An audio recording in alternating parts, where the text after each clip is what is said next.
అనంతపురం జిల్లా మాజీ MLA Kethireddy Peddareddy supreme court ఆదేశాల మేరకు 15 నెలల తర్వాత తాడిపత్రిలో అడుగుపెట్టారు.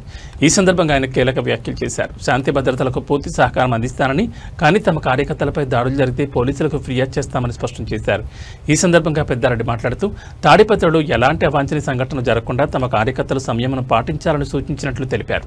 అలాగే తాను పోలీసు అధికారులకు పూర్తి సహకారం అందిస్తానని, తమ కార్యకర్తలు నాయకులు సానుభూతి పరులపై దాడులు జరిగినా తాము దాడులకు పాల్పడబోమని, సమస్యను పోలీసుల దృష్టికి తీసుకెళ్తామని అన్నారు.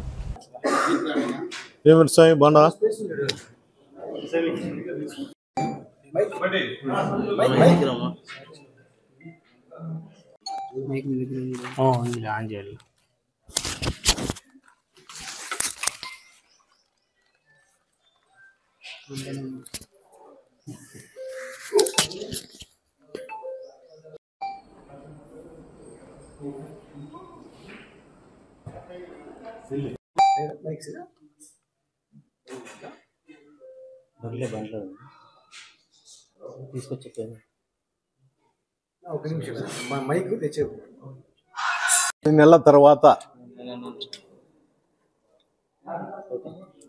15 నెలల తర్వాత హైకోర్టు సుప్రీంకోర్టు ఆదేశాల మేరకు పోలీస్ అధికారులకు తెలియజేసి ఈరోజు నా స్వగ్రామం నా నియోజకమైనటువంటి తాడిపత్రిలో నా ఇంటికి రావడం జరిగింది.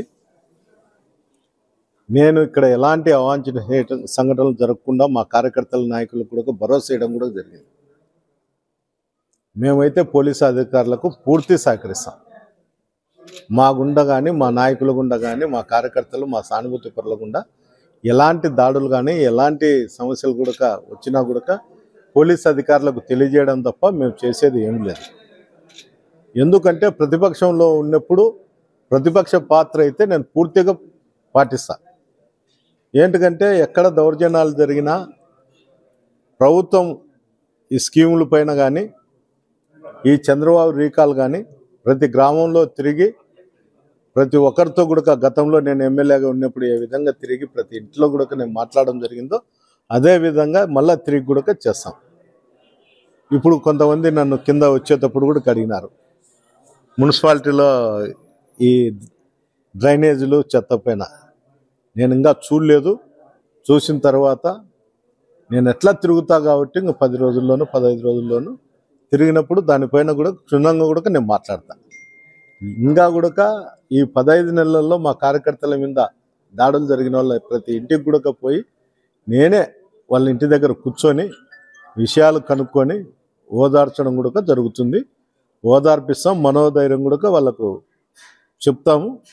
తిరిగి పార్టీ కార్యక్రమాల్లో కూడా పాల్గొంటారు. ఇప్పుడు కూడా మళ్ళా కూడా పాల్గొని చురుగ్గా పాల్గొనాలనేది చెప్తాం. ఏంటంటే అధికారంలో ఉన్నప్పుడు ప్రతి ఒక్కరు కూడా చేసే పరిస్థితి వేరు, ప్రతిపక్షంలో పోరాటాలు చేసేది వేరు. అందులో ఇట్లా కాన్ఫరెన్స్లలో చేయాలంటే చాలా కష్టంగానే ఉంటుంది. నేనేం కాదని చెప్పడం, కానీ మాకైతే తప్పదు. పోరాటం అనేది మాకు మా నాయకుడు కానీ స్వర్గీయ రాజశేఖర్ గారు కానీ మాకు అది వెన్నుతో పుట్టిన విద్య. నేను అధికారంలో ఉండేది 10-12 సంవత్సరాలే. నా జీవితకాలం అంతా నేను ప్రతిపక్షంలోనే ఉండా. అధికార పార్టీ వాళ్ళు అనుకోవచ్చు ప్రతిపక్షంలో ఉన్నాడు తొక్కేస్తామని. నాకు అధికారమైనా ప్రతిపక్షమైనా సమానంగానే చూస్తా. అందువల్ల ఎవరు ఆలోచన చేయాల్సిన అవసరం లేదు. వైఎస్ఆర్సీపీ శ్రేణులు కానీ, లీడర్లు కానీ, కార్యకర్తలు కానీ, సానుభూతులు కానీ ప్రతి ఒక్కరికి కూడా ప్రతిసారి ప్రతిరోజు ఇప్పుడు కూడా నాకు ఫోన్ చేసినప్పుడల్లా మీకు అందుబాటులోనే ఉంటున్నా, అధికారులతో మాట్లాడుతున్నా. తిరిగి కూడా నేను ఒక 5-6 రోజులు పోతే నేను తాడిపత్రిలోనే ఇక్కడే ఉంటా, గతంలో ఉన్నట్లే. మీరు వచ్చి మీ సమస్యలతో నేను భాగం పంచుకుంటా. ఎవరు కూడా ఆధారపడాల్సిన అవసరం లేదు అని, మీరు అసాంఘిక కార్యక్రమాలకు పాల్పడకూడదు అనేది కూడా మీ ద్వారా కూడా తెలియజేయడం జరుగుతుంది. కార్యకర్తలకు అందరికీ చెప్పడం జరిగింది, ఈ 2-3 రోజులు రావాకండి.